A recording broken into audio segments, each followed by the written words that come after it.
à toutes et à tous, je suis Quentin, le présentateur du podcast Raconte ta Life. Aujourd'hui, on va parler cash. Que vous soyez entrepreneur aguerri, créateur ou repreneur d'entreprise, on le sait tous, la compta n'est pas forcément votre dada. Mais pas de panique, ici on vous en dit plus de manière directe et concrète avec le partage de cas vus et vécus par nos différents invités. Dans cet épisode de Raconte ta Life, on va aborder un grand cap pour les entrepreneurs, le premier recrutement. Il ne s'agit pas là de regarder comment est-ce qu'on va aller poser une annonce pour recruter quelqu'un, mais bien des différentes étapes administratives et des autres petites turpitudes ou éléments qui peuvent apparaître qu'on n'anticipe pas forcément lorsqu'on va recruter sa première personne. Et on va en discuter avec nos invités aujourd'hui que je vous laisse vous présenter. Bonjour, je m'appelle Marine et je m'occupe des démarches préalables à l'embauche d'un salarié. Bonjour, je m'appelle Morgane, je suis juriste en droit social et je m'occupe de la rédaction des contrats de travail, des clauses spécifiques. Et aussi, j'accompagne nos clients sur la partie gestion de leurs salariés, s'ils ont des questions spécifiques en cours de la vie du contrat de travail. Vous l'aurez compris, avec nos invités, on va parler de ce qui se passe juste après le recrutement du salarié. Et voilà. Donc je suis entrepreneur, ça y est, ça fait un certain temps, je suis en solo, je m'aperçois qu'en fait il y a beaucoup de choses que je pourrais faire beaucoup plus dans mon entreprise si je n'étais pas seul. Du coup je regarde comment embaucher un premier salarié, donc j'identifie mon besoin, je fais une fiche de poste, je la mets sur LinkedIn, à Pôle emploi, ça y est j'ai fait mes entretiens, j'ai trouvé la bonne personne. Mais là, à part lui envoyer un email en lui demandant, en lui disant félicitations, je veux travailler avec toi, tu peux commencer lundi. C'est quoi toutes les petites choses dont je vais avoir besoin en fait pour rédiger les premiers documents, le premier contrat de travail. Moi qui ne l'ai jamais fait, c'est quoi peut-être un peu les 2-3 éléments principaux auxquels il faut que je pense. Du coup, la première chose qu'il faut savoir, c'est qu'il y a des choses à mettre en place avant d'établir un contrat de travail. Pour établir un contrat de travail, il faut, si jamais la société dépend d'une convention collective, l'indiquer. Et il faut aussi adhérer à la retraite, donc un organisme retraite qui est dédié via le département de la société. C'est pas un choix de la part de l'employeur, en fait, c'est déterminé en fonction de la région, en fait, dans laquelle se situe la société. Et ensuite, il faut mettre en place la mutuelle et la prévoyance, qui est souvent obligatoire. Pas dans tous les cas, mais bon, je vais pas rentrer dans le détail. Donc ça c'est pareil, soit on démarche des organismes pour mettre en place, soit on demande à quelqu'un de le faire pour nous, mais c'est obligatoire, mutuelle et prévoyance dès l'instant où on embauche un salarié. D'accord. Donc il y a des conventions collectives qui ne l'obligent pas pour les salariés non cadres, mais pour les cadres c'est obligatoire. Okay. Donc ça il faut le mettre en place pour la prévoyance, oui. Ok. J'ai jamais rédigé de contrat de travail. Est-ce que si j'en trouve un rapidement sur Internet où je demande à ChatGPT de m'en écrire un, est-ce que ça va être assez bien ou est-ce qu'il faut plutôt éviter parce qu'il va quand même y avoir des petites clauses, il faut faire attention? Alors, j'ai jamais essayé. Je vais quand même avoir tendance à déconseiller les contrats de travail qui sont déjà pré-rédigés ou en libre accès sur Internet parce que il est possible qu'ils ne soient pas du tout adaptés à l'activité de l'entreprise et aux besoins de l'entreprise. Et qu'il y ait des clauses qui soient oubliées ou qui soient mal rédigées et qui donc impliquent un risque après dans la gestion du salarié. Donc le mieux c'est quand même de faire appel soit à un cabinet d'avocats ou soit à un cabinet d'expertise comptable, enfin, un professionnel de la paye RH pour aider à l'établissement d'un contrat de travail. Ça fait partie de ces petites choses où on dit tiens peut-être je vais faire un truc rapidement mais on risque de le payer très cher si jamais on n'a pas bien bordé et cadré les choses. Sur les CDD, il y a un formalisme à respecter, donc il y a des clauses qui sont prévues par le Code du travail, notamment par exemple le motif. Ça, il faut absolument le prévoir. Et on voit que certains, par exemple, par expérience, des clients qui ont pris des contrats sur Internet où il n'y avait pas le motif, où ils repartent la trame d'un CDI, par exemple, et qu'ils la transforment en CDD, ils vont oublier des éléments essentiels du contrat, et là, ça peut être après problématique. Puisque de facto, le CDD pourrait être qualifié en CDI. Exactement. Effectivement, c'est pas forcément quelque chose qu'on souhaite. Et après, il y a des clauses, par exemple, en fonction du temps de travail, si on part sur que ce soit un CDI ou un CDD à temps partiel, où là, c'est pareil, il y a un formalisme précis à respecter.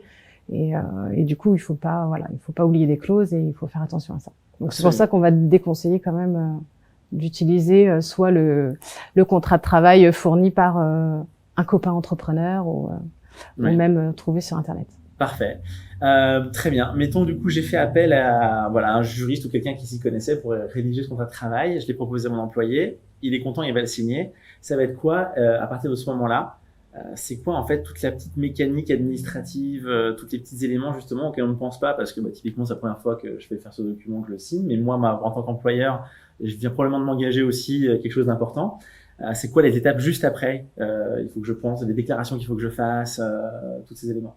Alors du coup, une fois que le contrat il est signé, il y a une chose qui est très importante à faire, c'est la déclaration auprès de l'URSSAF, déclaration d'embauche, DPAE, déclaration préalable déclaration préalable à l'embauche. Ouais. Et donc ça, c'est très important de la faire. On conseille, normalement, c'est 8 jours avant l'embauche, donc il faut quand même l'anticiper. Et après, c'est la signature du contrat, parce qu'il faut savoir qu'un contrat doit être absolument signé, sinon c'est pareil, c'est requalifié, c'est un CDI, quoi. Et ensuite, la médecine du travail, adhérer à une médecine du travail et faire l'entretien à la médecine du travail. D'accord. Donc la médecine du travail, c'est vraiment un élément obligatoire? Oui, c'est un élément obligatoire dès l'instant qu'on embauche un salarié. Ok, très bien. Tu parlais que c'était important de le faire signer ce contrat. Parce qu'il arrive des fois qu'on puisse commencer à travailler avec quelqu'un sans avoir de relation de travail, mais si la personne est capable de prouver qu'il y a une continuité dans la relation et qu'il y a des ordres qui sont donnés et qu'il y a la rémunération, de base, la relation est qualifiée en tant que contrat de travail à durée indéterminée? Exactement, et sans période d'essai. D'accord. Donc dans ces cas-là, bam, on est engagé. Tout de suite. Très bien. C'est vrai que la difficulté, c'est que le CDD, il doit être signé dans les 2 jours, suivant la prise du poste. Et le CDI, idéalement, il faut qu'il soit signé aussi à la prise du poste, parce que, comme disait Marine, s'il n'est pas signé par les 2 parties, par exemple, la période d'essai n'existe pas parce qu'elle ne se présume pas. Et du coup, les employeurs et même les salariés se retrouvent à risque parce qu'ils peuvent pas rompre, en fait, la période d'essai puisqu'elle n'existe pas. Effectivement. Parfait. Donc, on va dire que c'est assez bon. On a traité tout ça, toutes ces petites déclarations. En fait, c'est quelque chose ça prend beaucoup de temps à faire. C'est une grosse tâche administrative pour un employeur. Oui, c'est une grosse tâche administrative dans le sens où comme c'est un premier salarié, en fait, tout est nouveau. D'accord. Donc, c'est vraiment des démarches qui sont particulières et c'est surtout qu'elles sont nombreuses. Donc, et il y a un ordre pour les faire. Donc, c'est important d'être bien renseigné là-dessus et surtout d'en oublier aucune. Parce qu'effectivement, les risques sont quand même assez conséquents. Très bien. Mon employé démarre en entreprise. Est-ce que du coup, une fois que j'ai terminé de faire toutes ces démarches administratives, je dois aussi lui transmettre des informations légalement? J'ai des obligations de donner certains documents, certaines informations? Ou est-ce que ça peut se faire au fur et à mesure du temps? Enfin, là, je parle plutôt du côté l'employé a signé quelque chose. Il y a un certain nombre de choses qui sont en train de se mettre en place. On parle de déclaration à l'URSSAF, etc. Est-ce qu'on a des éléments qu'on ne doit pas oublier de lui communiquer en disant c'est bon, je fais une déclaration à l'URSSAF, ça va, pas besoin de m'en occuper? Ou est-ce que là, il y a encore besoin quand même d'une sorte de petit suivi sur ces procédures administratives? Ah bah là, le Code du travail nous fixe en fait une liste d'informations à transmettre, soit dans les 7 jours suivant l'embauche, soit dans le mois qui suit. Donc, par exemple, on doit transmettre des informations type la durée du travail, le lieu de travail. Mais ça, c'est des éléments qui normalement doivent être prévus dans les contrats de travail. D'accord. Enfin, doivent ou sont prévus parce que ça permet aussi de répondre à cette obligation d'information. D'accord. Donc, il n'y a rien de plus particulier après ou spécifique. Ça reste. Non, si les choses sont bien faites, elles ont été négociées, discutées en amont avec la personne. Donc, il n'y a pas plus de surprise de ce côté-là. Si le contrat de travail est bien rédigé, déjà, tu réponds à l'essentiel de ces obligations d'information. Très bien. Mais après, effectivement, il y a d'autres démarches à réaliser une fois que le salarié est embauché. Tu as d'autres documents à faire. Par exemple, il faut obligatoirement inscrire le salarié dans un registre du personnel. Donc, il faut en créer un. Qui comporte des mentions obligatoires, notamment le nom, le prénom, la date d'entrée, le poste, enfin voilà. Tout. Et il faut le mettre à jour aussi. Donc s'il y a d'autres embauches, il faudra le mettre à jour. Si le salarié que tu as recruté sort un jour de tes effectifs, il faut le sortir. Voilà, il faut indiquer la date de sortie. Et donc ça fait partie des éléments obligatoires parce qu'en cas de visite de l'inspection du travail, il faut pouvoir le transmettre obligatoirement. Je continue. Du coup, ça y est. On a signé le contrat de travail, l'employé a démarré, ça se passe bien, mais à la fin du premier mois, il faut le payer quand même. C'est mieux? Bah oui, c'est mieux, sinon il risque de partir, ou alors il risque d'avoir des problèmes. Comment ça se passe du coup quand par exemple, moi, on va dire que je propose un salaire à mon employé, et puis du coup, on calcule ça, on dit en annuel brut, hein, c'est ça, avec toutes les charges ou pas d'ailleurs, toutes les charges d'ailleurs, puisque je pense que le vrai coût du travail, c'est ce que ça coûte à l'entreprise via les charges patronales et compagnie. Comment ça fonctionne un petit peu cette histoire de paie? Faut qu'on rédige par exemple le premier bulletin de paie, j'ai des éléments à mettre dessus. En tant qu'entrepreneur, c'est mon premier employé, qu'est-ce qu'il faut que je fasse attention à quoi en fait? À part m'assurer de le payer.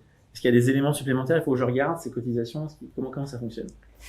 Déjà, dans ta définition du besoin, au moment de ton recrutement, tu as dû normalement déterminer une enveloppe qui est déterminée par le salaire et le coût global du salarié. Donc, à l'entretien, ça a été fixé, convenu avec le candidat. Et ça, cet élément, le salaire, on retrouve le salaire et sa structure, c'est un élément essentiel du contrat de travail. Donc, pour le coup, on le retrouve dans le contrat de travail. Donc ça, c'est vraiment des points sur lesquels il faut faire attention. C'est bien indiqué dans le contrat pour qu'il n'y ait pas de surprise, et ce qui évite aussi de créer des irritants avec le salarié par la suite, que tout soit bien prévu dans le contrat et bien clair entre les parties. Et par contre, moi justement, mettons que j'ai bien défini le salaire avec l'employé, on a vu ce besoin, etc. Mais ça me coûte, qu'est-ce qu'il faut que je prenne en compte en tant qu'employeur? Est-ce que ça arrive souvent qu'il y ait des employeurs qui oublient en fait qu'il y a une partie de charge patronale, etc. et que derrière, mince, niveau trésor, ça risque d'être un peu short, j'avais pas prévu ça. Est-ce qu'il y a des surprises au niveau entrepreneur? Des surprises, il peut y en avoir. C'est vrai qu'il faut quand même, l'employeur est quand même censé savoir qu'il y a des charges en plus du salaire brut en fait en tant que tel qui a été déterminé avec le salarié. Et effectivement, le coût pour la société, ça va être donc le salaire brut qui a été déterminé et le pourcentage de charges patronales qui va en découdre en fait en fonction du salaire. Donc c'est vrai que ça c'est à prendre en compte, c'est une addition entre le salaire brut et les charges patronales, sachant que les charges patronales elles peuvent aller jusqu'à 45% du salaire brut. Ouais. Et ça dépend du salaire de la personne. Est-ce que ça peut dépendre de la convention collective ou du type de métier aussi? En fait, la convention collective elle va te fixer un salaire minimum conventionnel, donc en fonction de comment tu as classifié ton salarié dans la grille de classification. Du coup, ça te détermine un salaire minimum en dessous duquel tu n'as pas le droit de rémunérer ton salarié. Donc, il faut respecter le salaire minimum conventionnel, mais aussi le SMIC. Si le salaire minimum conventionnel est en dessous du SMIC, il faut respecter le SMIC. Donc, déjà, t'as cette première marche à laquelle il faut faire attention. Et après, nous, on invite nos clients à prendre vraiment connaissance de la convention collective applicable, ou celle qui est appliquée à titre volontaire si c'est le cas. Parce qu'il peut y avoir aussi des primes qui sont prévues dans la convention collective, et une fois que c'est prévu et que c'est, on est un peu obligé de donner. On est un petit peu obligé, surtout si la convention collective l'accord collectif est étendu et s'applique obligatoirement dans ces cas-là à l'employeur qui rentre dans ce champ professionnel.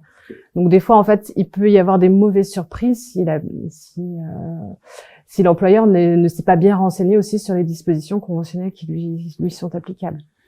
Je suis entrepreneur, c'est mon premier employé. Je me suis peut-être un petit peu planté sur ce que ça allait me coûter. Normalement, je dois le payer tous les mois. Qu'est-ce qui se passe si j'oublie de payer mon employé? Là, c'est un risque d'amende. C'est du pénal, en fait. Donc, faut faire attention. C'est quelque chose qu'il faut mieux prévoir en amont, vraiment. Oui. En fait, il faut faire attention à fixer il y a une règle, c'est que les salariés doivent être mensualisés, doivent être payés une fois par mois. Et par contre, le code du travail vient pas nous dire si ça doit être le 28, le 29 de chaque mois. Il faut déterminer une date, et une fois qu'elle est déterminée, normalement, c'est à récurrence, ça doit être toujours la même. D'accord. Donc ça, il faut faire vraiment attention à ça. Et les entreprises où il y a beaucoup de variables de paye, par exemple des heures supplémentaires, des heures de nuit, il faut réfléchir aussi, et notamment par exemple avec son gestionnaire de paye il peut être accompagné par notre cabinet aussi sur est-ce qu'il faut pas prévoir un décalage de paye pour éviter aussi ces aléas de transmission des variables au dernier moment, et qui risqueraient aussi de faire prendre du retard dans le paiement de la paye. Donc, on parle justement de paie, là, on parle justement de variable. C'est vrai que si j'embauche un salarié, mettons au SMIC, c'est facile, les choses sont plutôt codifiées, je sais à peu près, il va pas y avoir forcément beaucoup de choses variables sur un salaire comme ça. Mais si j'embauche par exemple un commercial avec un variable basé sur les ventes, j'imagine qu'il faut que un certain nombre de règles soient déjà données dans le contrat de travail. Oui. Comment est-ce que ces variables est données? Comment ça fonctionne? Donc, s'il faut que je le prévoie dans le contrat, il faut que je recalcule des choses, ça devient un peu compliqué, non? Oui. Alors oui, ça devient un peu compliqué dans le sens où il y a des calculs à faire, effectivement. Il faut que ce soit prévu dans le contrat de travail, il faut que ce soit surtout quantifié, faut que ce soit vraiment acté, il faut que ce soit réfléchi, c'est vraiment des variables qui doivent être atteignables.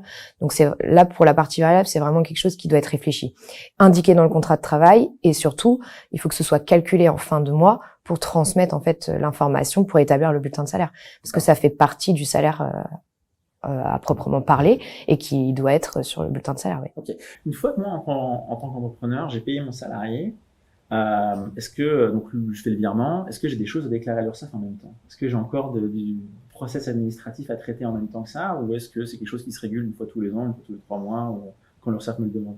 Alors une fois que le bulletin de salaire il est établi, du coup on a des déclarations à faire auprès des organismes. Donc la déclaration c'est une seule déclaration en fait qui va regrouper toutes les informations des organismes et après elle va dispatcher les paiements en fait aux différents organismes.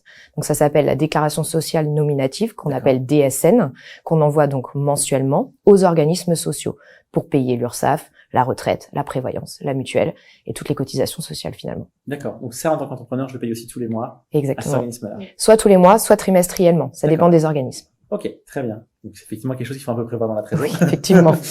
Très bien, merci beaucoup. Est-ce qu'il y a dans vos expériences peut-être un truc qui est revenu, qui est récurrent d'une entreprise avec laquelle vous avez pu travailler, une personne qui a voulu faire les choses toute seule, et ce sujet, quand vous reprenez le dossier, vous dites ça, ok, c'est encore ce problème-là. Alors le problème le plus récurrent, et ça on essaye de se battre avec ça et c'est pas facile, c'est la déclaration d'embauche qui n'est jamais faite dans les temps. D'accord. C'est-à-dire qu'on va embaucher un salarié, on va faire signer un contrat vite fait parce qu'on a besoin de lui tout de suite et la déclaration d'embauche n'est pas faite en temps et en heure. Et ça, si l'inspection du travail s'y mêle, là c'est vraiment c'est dangereux pour la société quoi. D'accord. Il faut vraiment Travail dissimulé. Donc c'est pas à prendre à la légère parce que c'est un risque pénal et c'est un délit. Donc très bien. Donc faut le savoir, si jamais vous embauchez quelqu'un, déclarez-le vite, très vite, même avant, c'est ça, on avait dit 8 jours avant? Oui, c'est mieux, ou le jour même. Parfait, nickel. En tout cas, un grand merci à vous deux pour ces contributions aujourd'hui. Je pense qu'on a vu un petit peu les éléments les plus importants à ne pas oublier quand on embauche un premier salarié. Un grand merci pour votre écoute. Si cet épisode de podcast vous a plu, n'hésitez pas à nous suivre sur votre plateforme de podcast préférée et on se dit à très bientôt sur tous nos réseaux. À bientôt.